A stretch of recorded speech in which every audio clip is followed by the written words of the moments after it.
Okay, so to create your David Copithorne edit, you're going to open up Photofox and you're going to add an original photograph. Again, this could be an image that you take in your garden or out on your walk, or an image that you already have on your camera roll. So you're going to add your image. You don't need to do any kind of editing or filters to it. You're just going to click on the plus and you're going to add the same image again. Okay, so I'm using that one there.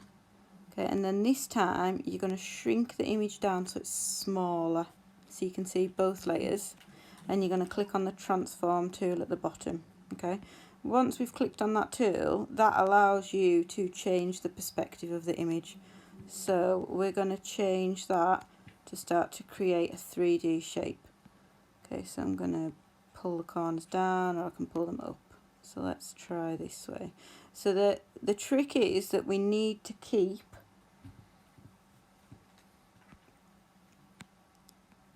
the straight lines, the vertical lines, they need to stay straight. They need to be parallel and they need to be straight.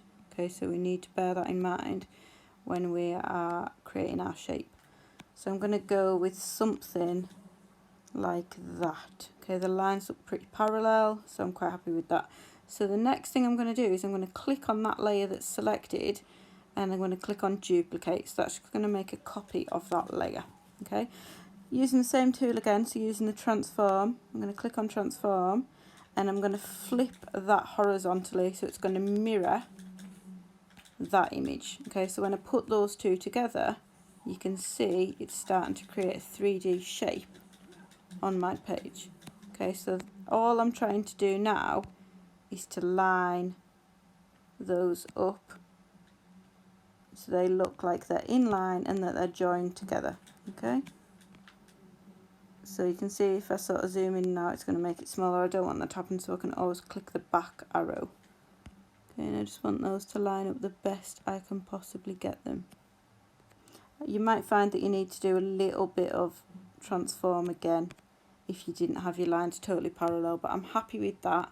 So what I'm going to then do is I'm going to merge those two layers together. So I'm dragging that one on top of that one. I'm just going to click merge, so then that joins that shape as one.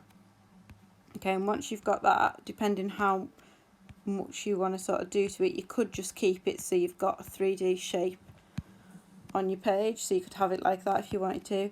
You could do an edit in the sort of style that he does where he duplicates them, so all I would do is I would duplicate again. It would give me a second copy of that, so I'd maybe have that down here. I might make that one smaller and move it more up here. Okay, and then I could, if I wanted to, duplicate that again.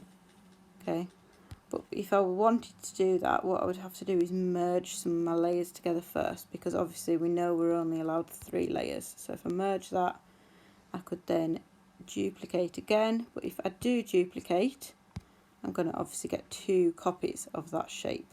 So it's up to you. You might choose to have it something like that. Okay. I don't think I need to do anything more to that one. So all I'm going to do now is save that edit, and that is one way that I can do an edit for David Copithorne. I'm going to show you some more in a different video.